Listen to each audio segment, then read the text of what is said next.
Welcome to my channel. I am Simran Sahani and जैसे कि मैंने आपको कहा था आज की हमारी video will be on a different topic, यानी कि टर्म 1 से थोड़ा डिफरेंट है ये टॉपिक। And what is it about? It is about our half yearly and periodicals और मिड टर्म एग्जाम्स के बारे में इस वीडियो में हम बात करने वाले हैं। आप लोगों को पता है दैट आपके हाफ ईयरली एग्जाम्स किसी भी समय स्टार्ट हो सकते हैं, इधर 10 सितंबर, 14, 15, 16, 17, 18, 19, 20। अभी आप लोगों के किसी भी समय हाफ ईयरली एग्जाम जो है स्टार्ट हो सकते हैं। कई बच्चे हाफ ईयरली कहते हैं, कई पीरियोडिकल्स कहते हैं, अलग अलग नामों से हम वाले एग्जाम्स को बोलते हैं। तो अब ये जो आपके हाफ ईयरली एग्जाम्स है, यू गाइस नो दैट ये 10 एंड 10 मार्क्स इसमें लाना जरूरी है आपके लिए, बिकॉज वो आपके ऐड होंगे in your final result. Okay, so this video is about your half yearly या फिर पीरियोडिकल की जैसे आपको प्लानिंग करनी है, किस तरीके से प्रिपरेशन करनी है और क्या करना है कि जो MCQs है हाफ ईयरली में, कई बच्चों के MCQs वाला एग्जाम है अब हमारा, तो भाई MCQ प्रिपेयर कैसे करोगे, चैप्टर्स कितने आ रहे हैं, what all you will be doing, this is the video today. और बहुत इंपॉर्टेंट है इस समय पे आप लोगों के लिए फोकस करना अपने अपकमिंग एग्जाम्स के लिए, ठीक है। कई बच्चों के चल रहे हैं, तो जिनके चल रहे हैं उनके लिए भी ये बहुत इंपॉर्टेंट वीडियो है, क्योंकि प्रिपरेशन करनी है बहुत तगड़ी वाली। तो पहली चीज़ ये है, आप मुझे कमेंट सेक्शन में ये बता दो दैट तुम्हारा हाफ ईयरली में कितने चैप्टर्स आने हैं। जस्ट लाइक ये भी हो सकता है कि आपके हाफ ईयरली में जितने चैप्टर टर्म 1 में आ रहे हैं उतने ही चैप्टर तुम्हारे हाफ ईयरली में आ रहे हो। दिस इज ऑल्सो पॉसिबल कि हमारे टर्म 1 में इंग्लिश में सपोज करो 6 आ रहे हैं, तो आपके स्कूल वालों ने हाफ ईयरली में 6 के 6 चैप्टर्स दे दियो, या हो सकता है कुछ ज़्यादा दे दियो या कुछ कम दे दियो, ठीक है। तो कुछ भी आ रहा है आपके हाफ ईयरली के पीरियोडिकल वाले एग्जाम में, तो वो आपको मुझे भी बताना है। First task that you have to do, तुम्हें कॉपी लेनी है, तुम्हारी जो डेट शीट है सबसे पहले वो मेंशन करनी है। This is about our half yearly exam preparation, half yearly planning. तो सबसे पहली चीज़ ये है कि आपके पास होनी चाहिए अपनी डेट शीट इन रिटन। सबसे पहले अपनी डेट शीट लिख लो। After writing your date sheet तुम्हें चैप्टर्स लिखने कि अच्छा इंग्लिश का एग्जाम मेरा पहला है, इंग्लिश के इतने चैप्टर हैं हाफ ईयरली में आने वाले हैं, हिंदी के इतने चैप्टर हैं ये हाफ ईयरली में आएंगे, फिजिक्स के इतने चैप्टर हैं ये हाफ ईयरली में आएंगे, साइंस के इतने ये चैप्टर हैं ये हाफ ईयरली में आएंगे, ये इकोनॉमिक्स का ये चैप्टर हाफ ईयरली में आ रहा है, हिस्ट्री का ये चैप्टर हाफ ईयरली में आ रहा है। This you have to mention very clearly कि ये चैप्टर मेरे half yearly periodical mid term anything you can say उसमें आने वाले हैं। और कमेंट सेक्शन में मुझे भी बता सको कि दीदी इतना हमारा आ रहा है, टर्म 1 में जितना आ रहा है वही हमारा हाफ ईयरली में आ रहा है। फिर आपको क्या करना है, तुम्हें ये देखना है कि अब सबसे पहला पेपर जिसका है उसके हिसाब से आपको तैयारी शुरू करनी है। ईच एंड एवरी चैप्टर, जैसे एक हमारा एक प्रॉपर स्टडी GPS होता है जिसपे हम टिक्स लगाते हैं, this is your half yearly study GPS। आप मान लो कि आप लोगों को चेक करना है क्या ये सब चैप्टर जो तुम्हारे हाफ ईयरली 10 on 10 जिसमें लाने हैं, तुम्हें 10 नंबर लाने हैं उस वाले पेपर में, हो सकता है पेपर की वेटेज ज़्यादा हो बट टोटल उसका 10 लिया जाएगा, एनीथिंग कुड बी पॉसिबल, तो वो आपको फुल मार्क्स लाने हैं, उसमें अपना बेस्ट देना है, समझ गए। तो ये देखना है कि ये कंप्लीटेड है या नहीं है। अगर कंप्लीट है तो रिवीजन करना है, अगर कंप्लीट नहीं है तो जितना टाइम पीरियड बचा है, 1 हफ्ते बाद पेपर है, 2 हफ्ते बाद पेपर है, 5 दिन बाद पेपर है, तो जितना टाइम पीरियड गिवन है उतने में ही बिल्कुल ही, जैसे फिर बूस्ट और स्पीड ऐसी स्प्रिंट वाली आ जाती है ना, वैसी वाली स्पीड पे आपको अपनी NCERT बुक लेके चैप्टर्स को कवर करना है, ठीक है। तो first task is write down your half yearly chapters, write down your date sheets, mix and match करो एंड अपने दिमाग में पूरी प्लॉटिंग कर लो पहले कि अच्छा इस तरीके से हाफ ईयरली पीरियोडिकल की प्रिपरेशन करनी है। एक पेपर पे ना ऐसे ही 10 on 10 लिख दो, ये मत भूल जाना कि ये जो हाफ ईयरली है इसकी प्रिपरेशन भी करनी है। टर्म 1 तो है ही इंपॉर्टेंट, टर्म 1 नवंबर में है, अब ये जो हाफ ईयरली है ये इसकी भी इंपॉर्टेंस है। तो ये हो गई हमारी सबसे पहले प्लॉट हो गया। अब उसके बाद आती है भाई प्रिपरेशन आप कैसे करने वाले हो। पता चल गया इतने चैप्टर आ रहे हैं, दीदी थोड़ा बहुत पढ़ रखा है, थोड़ा कम भी पढ़ रखा है, कोई चैप्टर पूरा कंप्लीट है, कोई आधा कंप्लीट है, कैसे करें स्टार्टिंग से सब कुछ। तो सबसे पहली चीज़ जो आपको करनी है for your exam preparation that is reading of the chapter, ठीक है। आपके 4 चैप्टर है, 5 चैप्टर आ रहे हैं, आप अपना डे निकालो एक और ये सोचो कि मैं चैप्टर को जो है रीड करूँगा। आई नो कुछ चैप्टर बहुत बड़े होते हैं, you can not read them, तो chapter reading and video explanation both are equally important, ठीक है। कोई चैप्टर बहुत बड़ा है, you are not having time to read it, तो आप उसकी पूरी वीडियो देख लो, समझ गए। उसकी वीडियो देख लो, उसके बाद उसे ऊपर से उसका ओवरव्यू ले लो, सो डैट जब आपने अभी अभी समझ रखा होगा चैप्टर वीडियो से, तो आपको जो इंपॉर्टेंट पॉइंट्स आपको दिखेंगे, आपको बुक का चैप्टर फिर जो है रीड करना और स्पीड में रीड भी कर पाओगे आप। तो this you have to do. सबसे इंपॉर्टेंट चीज़ आपका समझ लो, आप आज से 4 दिन बाद आपका इंग्लिश का एग्जाम है, इंग्लिश तो चलो हो ही जाएगी वीडियो से देख के, आप समझ लो आपका किसी और सब्जेक्ट का एग्जाम है 4 से 5 दिन बाद, तो उस सब्जेक्ट को लेना है उसकी एनसीईआरटी को रीड करना है बार बार, ठीक है। एनसीईआरटी रीड करना है, एक्सप्लेनेशन वीडियोस देखनी है, बिकॉज मैं अपना तो बता ही रही हूँ कि मैं चैप्टर्स के बीच में बताती हूँ। This is important for 1 marker. And आप लोगों ने सैम्पल पेपर देखा है, क्वेश्चंस कैसे आ रहे, क्वेश्चन इज कुछ डायरेक्ट आ रहे हैं, कुछ बहुत इनडायरेक्ट आ रहे हैं, and something related to our knowledge, कि हमने कितना पढ़ा है, चैप्टर को समझा है, वो वाली नॉलेज हमारी टेस्ट करी जाती, ठीक है।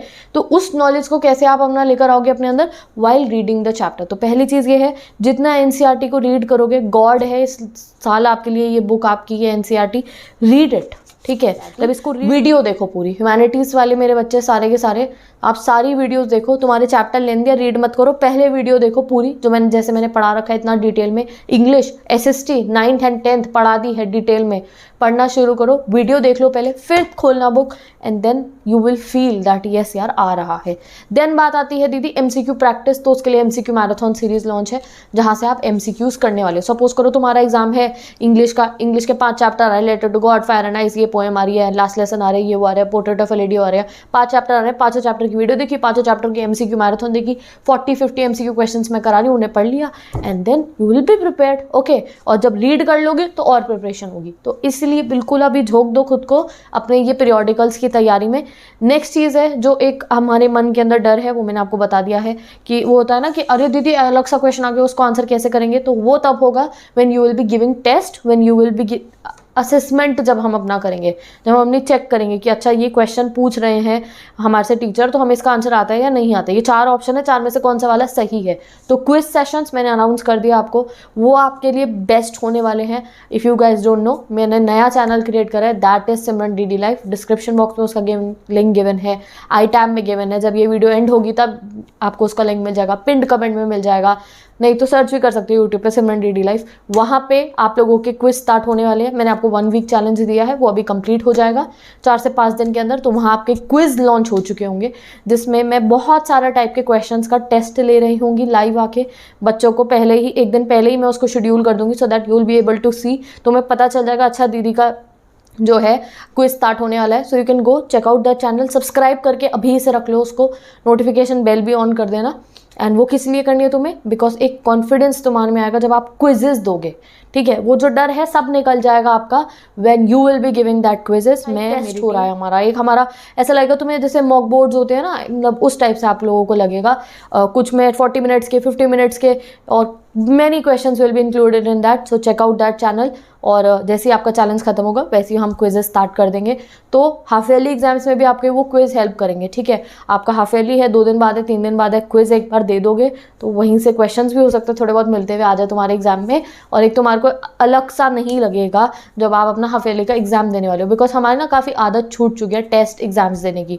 तो सिमरन डीडी लाइफ को आप चेक कर सकते हो, that will be your solution, okay.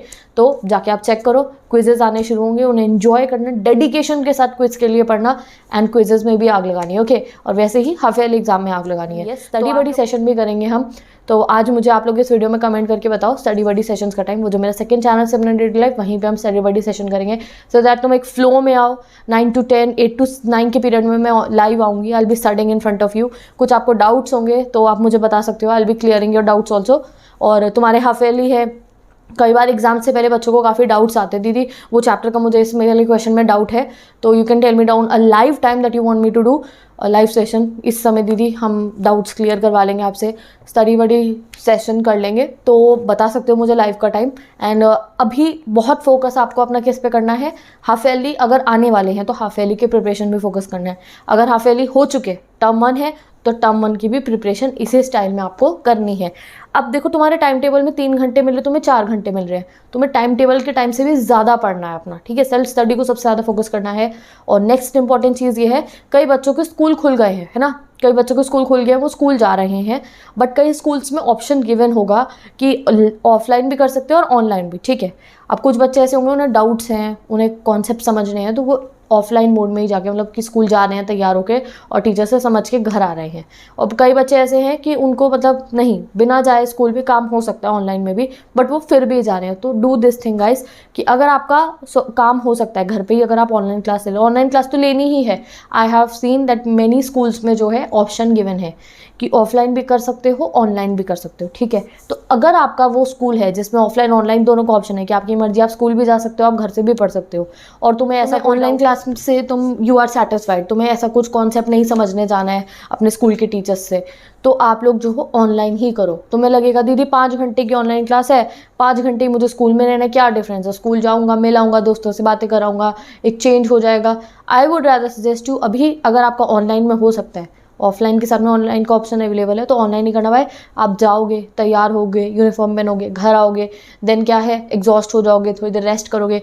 अगर कंपैरेटिवली अगर आप कंपैरिजन देखोगे तो ऑनलाइन क्लास में you can have more time, ठीक है। तो वो मोर टाइम मतलब मोर सेल्फ स्टडी। तो अगर आपके स्कूल में ऑप्शन है, हाफ ईयरली पीरियड की बात कर रही हूँ, अगर ऐसा ऑप्शन है कि भैया स्कूल जब बिना जाए भी काम हो सकता है ऑनलाइन क्लास से, ऑनलाइन क्लास लेनी है, वो उसको बंक वंक नहीं मानना है, वो तो लेनी ही लेनी है कि आप घर पे बैठ के मैम से स्क्रीन पे डाउट सॉल्व कर सकते हो तो कर लो। और अगर ज़रूरी है कि भैया मैथ्स का पेपर है, मुझे तो मैथ्स वाले सर से क्वेश्चन समझना है, मुझे तो ये समझना है, तो जाना, तो कोई दिक्कत नहीं है। बट ऐसा लग रहा है कि यार स्कूल जाके तो ऐसा हो रहा है मैं वो काम ऑनलाइन में भी कर सकता हूँ, तो अपने पेरेंट्स को कहना मैं घर पे ही ऑनलाइन में कंप्लीट कर लूँगा और कर लूँगी, और जितना टाइम बचेगा वो मैं अपनी सेल्फ स्टडी करूँगा। तो more time you are saving, more time you are investing in your self study, and ये टाइम ही तुम्हारी इन्वेस्टमेंट का है, किसमें, तुम्हारी सेल्फ स्टडी में, ठीक है। कोचिंग है, किस दिन पता है कोचिंग में दीदी आज हमारा, मुझे पता है ये वाला चैप्टर मुझे आता है, ये टेस्ट मैंने दे रखा है, आज मुझे कोचिंग में मतलब मैं स्किप भी कर दूंगा तो कोई दिक्कत नहीं है, तो उस दिन कोचिंग की भी छुट्टी ले ली और उस दिन अपना जो चैप्टर है उसको रीड करा, अपनी सेल्फ स्टडी को टाइम दिया। ओके, ये चीज़ आपको समझनी पड़ेगी। Me being a student I remember कई बार ऐसा होता था, कोई दिन ऐसे होते थे, मुझे पता है कोचिंग में यार आज ज़्यादा पढ़ाई नहीं होने की, मैम ने जो ये कॉन्सेप्ट समझाना है आज मुझे आता है पहले से, तो मैं उस दिन छुट्टी मार लेती थी और घर बैठ के अपनी सेल्फ स्टडी जो जितना मैंने पढ़ा उनको रिविजन करती थी। कई बार ये अपने अंदर अभी मत लाना कि अरे जाके मजे करके आएंगे, no, invest in your self study. सितंबर एंड अक्टूबर तो बिल्कुल सेल्फ स्टडी में इन्वेस्टमेंट करनी है आपको, एंड देन नवंबर में पेपर है, देन थोड़ा सा सांस लेंगे, फिर टर्म 2 की प्रिपरेशन करनी है। ओके, तो हाफ के लिए I am telling you again, go check out the channel, और आप लोगों को नोटिफिकेशंस मिलनी शुरू हो जाएंगी, and we will be live and we will do you can say that, बहुत मज़े भी करने वाले हैं हम, स्टडी बडी भी करेंगे, क्विज भी करेंगे, तो बिल्कुल ही एक स्टडी वाला माहौल होगा, and we will be investing more and more time into our self studies. And self studies आपको पता है कि हम जब करते हैं तो फ़न के साथ करते हैं। ओके, तो फ़न के साथ स्टडी करेंगे। तो with this bye bye, take care, best of luck, now I will meet you in the next video. And जो भी मैंने आपसे पूछा है लाइव सेशन का टाइम तुम्हारा कितना सिलेबस आ रहा है, do tell me down everything in the comment section. And मेरे आर्टिकल में एंड मिड टर्म में याद रखना, इसमें भी फुल मार्क्स लेकर आनी है। तो अगर आपका हाफ ईयरली, आपका मिड टर्म है, आपका पीरियडिकल है, तो best of luck for your half yearly, mid term and periodicals, and go आग लगा कर आना।